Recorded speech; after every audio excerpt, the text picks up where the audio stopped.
Hello dear student, welcome back to my channel Poonam Aswar classes. तो आज हम क्लास 9th के बिहाइव बुक के कुछ इंपॉर्टेंट क्वेश्चन आंसर करेंगे। तो फर्स्ट क्वेश्चन है, what are the main features of the mechanical teachers and the school rooms that Margie and Tommy have in the story. इस स्टोरी में जो मार्गी और टॉमी है उनके मैकेनिकल टीचर और उनके स्कूल रूम के कुछ फीचर्स हमें बताने हैं। तो answer is the children in the story were टॉच्ड बाय द मैकेनिकल टीचर। इस स्टोरी में जो चिल्ड्रन है, जो बच्चे हैं, और वो बच्चे कौन है, मार्गी और टॉमी हैं, उनके जो टीचर है वो टीचर कौन है, मैकेनिकल टीचर है जो उनको पढ़ाते हैं। The mechanical teacher were actually the computer system which had large screen on which the lesson was shown and questions were asked। तो जो इस स्टोरी में जो मैकेनिकल टीचर है वो एक बहुत बड़ा कंप्यूटर स्क्रीन है, जो जिसकी स्क्रीन बहुत बड़ी है और वो लार्ज है, ब्लैक कलर की ही स्क्रीन है, जिसमें बहुत सारे क्वेश्चंस आते हैं, लेसन्स आते हैं जो बच्चों से पूछते हैं। They had a slot in which student had to put their homework and test paper. तो उसी मैकेनिकल टीचर में एक स्लॉट है, जिस स्लॉट में बच्चे क्या करते हैं, स्टूडेंट क्या करते हैं, अपना होमवर्क और अपना टेस्ट पेपर पुट करते हैं। The student were tossed to answer their question in a punch code and the mechanical teacher calculate the marks immediately. तो स्टूडेंट क्या करते हैं, अपने आंसर लिखते हैं, कौन से फॉर्म में लिखते हैं, पंच कोड में लिखते हैं, और मैकेनिकल टीचर इमीडिएटली उनको क्या कर देता है, कैलकुलेट करके मार्क्स दे देता है। They had there personalised school in their home itself. They did not have any classmates. तो जितने भी ये बच्चे हैं यानी मार्गी और टॉमी हैं, उनके कोई भी क्लासमेट्स नहीं है। They learn geography, history and arithmetic. They had regular days and are for schools. तो जो मार्गी एंड टॉमी हैं वो जोग्राफी भी पढ़ते हैं, हिस्ट्री और अर्थमेटिक भी लर्न करते हैं, और रेगुलर डेज यानी वो रोज़ हर घंटे क्या करते हैं, अपने स्कूल जाते हैं। और स्कूल का है, स्कूल उनके घर पे ही है जो कि एक रूम है। Now second question is, why did Margie hate school? Why did she think the old kind of school must have been fun?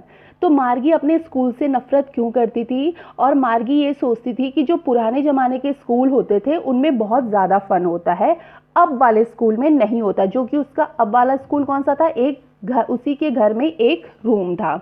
Answer is, Margie hated school because it was not fun. Margie अपने school से नफरत करती थी क्योंकि वहाँ पे कोई fun होता ही नहीं था, कोई मजाक, हंसी मजाक नहीं होती थी। A mechanical teacher use to teach her every day at a fix time.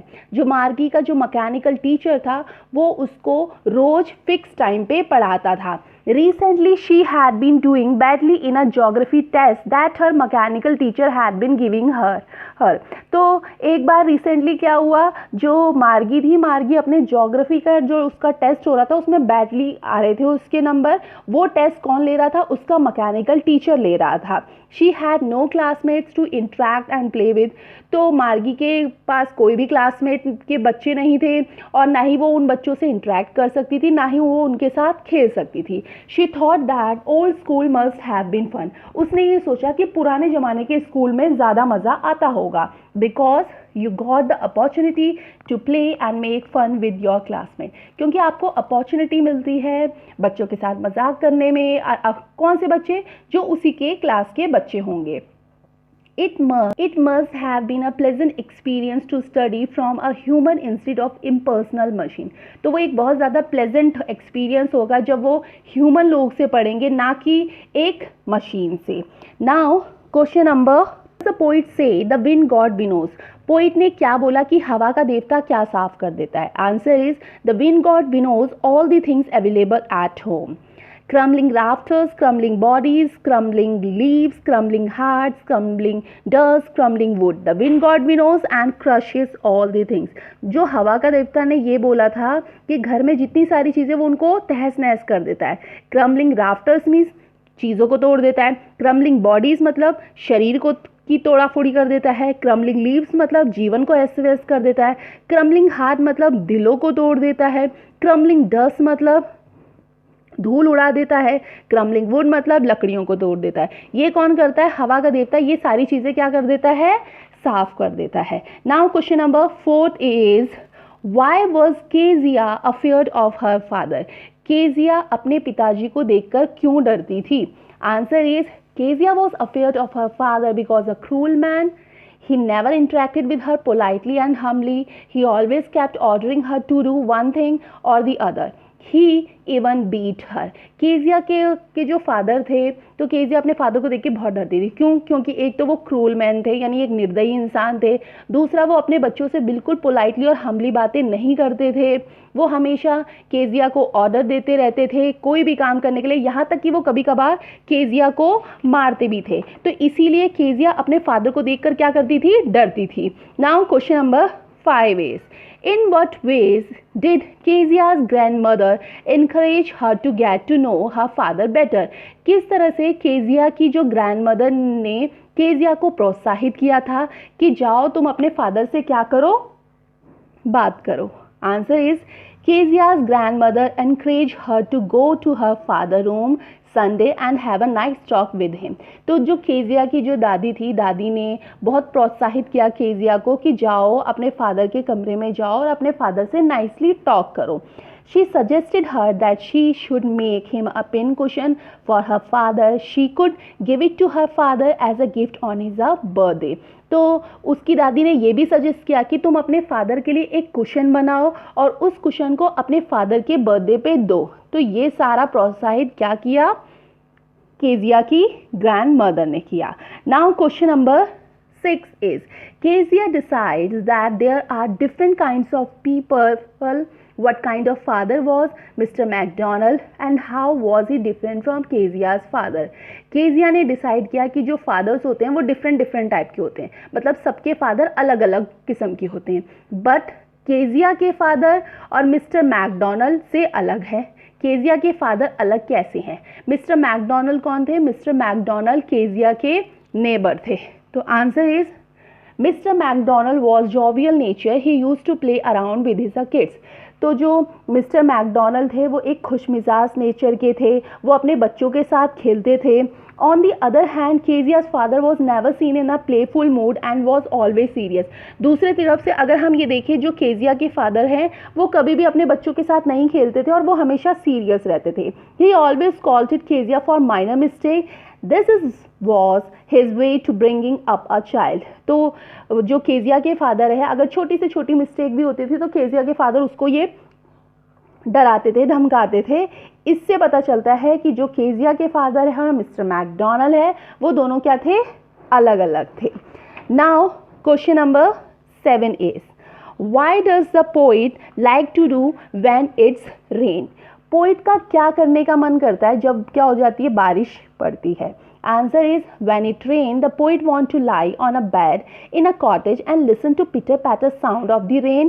The poet feels very comfortable and old memories come back. तो जो पोइट है, पोइट का क्या करने का मन करता है? पोइट अपने कॉटेज में रहता है, कॉटेज के बेड में लेटा हुआ है। जैसे ही वो बारिश की बूंदों की आवाज़ सुनता है तो उसको फील ये होता है कि वो ओल्ड मेमोरीज, जो उसकी पुरानी यादें हैं, उन पे कम बैक, पीछे की ओर चले जाए और उनको याद करे। तो ये जब बारिश पड़ती है तो उसका मन ये करता है। Now question number 8 is, what is a single major memory that comes to the poet? Who are the darling dreamers he refers to? सबसे इम्पॉर्टेंट मेमोरी क्या है? किसकी? पोइट की।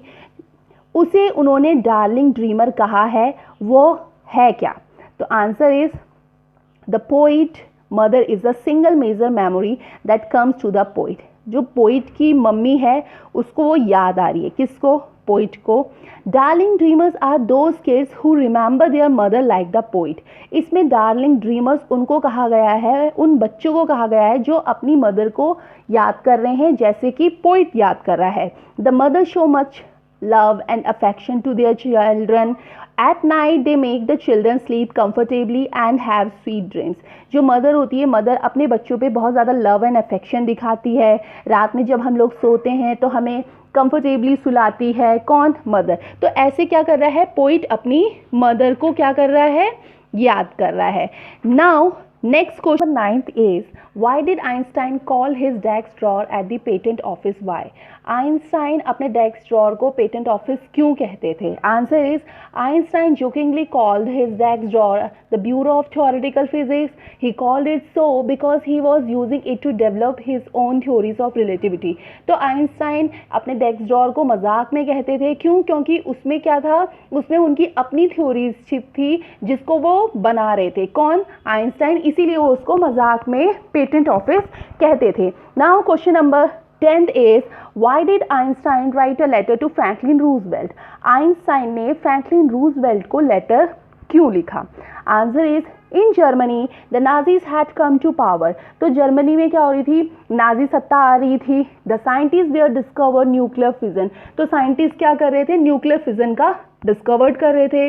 The Nazis could use this discovery to make atom bomb. तो उससे क्या होगा? Atom bomb बनेगा तो तबाही होगी। Einstein wrote a letter to President Franklin of Roosevelt to apprise of the extent of the destruction these bomb could cause. तो Einstein ने लेटर लिखा प्रेसिडेंट फ्रैंकलिन डी रूजवेल्ट को कि जो भी ये एटम बम बन रहे हैं उससे क्या होगा? उससे सिर्फ तबाही होगी। Now question number 11th is how did Einstein react to the bombing of Hiroshima and Nagasaki? Einstein ने कैसे रिएक्शन दिया जो हिरोशिमा और नागासाकी में बॉम्ब गिरे थे? Answer is Einstein was shocked when he saw the destruction caused by the bomb on Hiroshima and Nagasaki. तो Einstein बहुत ज़्यादा शॉक हो गए जब उन्होंने ये देखा कि हिरोशिमा और नागासाकी में क्या गिरे हैं? बम गिरे हैं। He wrote a letter to the UN. In this letter he propose a formation of a world government. तो उन्होंने एक लेटर लिखा यूएन को और उन्होंने उस लेटर में ये प्रस्ताव दिया कि हमें क्या करनी चाहिए? एक वर्ल्ड गवर्नमेंट बनानी चाहिए। Now last question is Why does the world remember Einstein as a world citizen? पूरी दुनिया में आइंस्टाइन को वर्ल्ड सिटीजन क्यों माना जाता है? Answer is Einstein work not for any one nation but for humanity. Einstein किसी एक नेशन के लिए काम नहीं करते थे, वो मानवता के लिए काम करते थे। He belong to the whole world. वो पूरे होल वर्ल्ड के लिए बिलोंग करते थे। That is why the world remember him as a world citizen. इसीलिए उनको याद किया जाता है कि वो क्या है? वर्ल्ड सिटीजन है। कौन? आइंस्टाइन। तो ये थे इम्पॉर्टेंट क्वेश्चन आंसर, प्लीज़ आप इनको देख लेना। And thanking you watching for this video, and if you like the video, do hit the like button and share this video for your friends, and for more such a lesson please subscribe to my channel Poonam Aswal Classes. Thank you.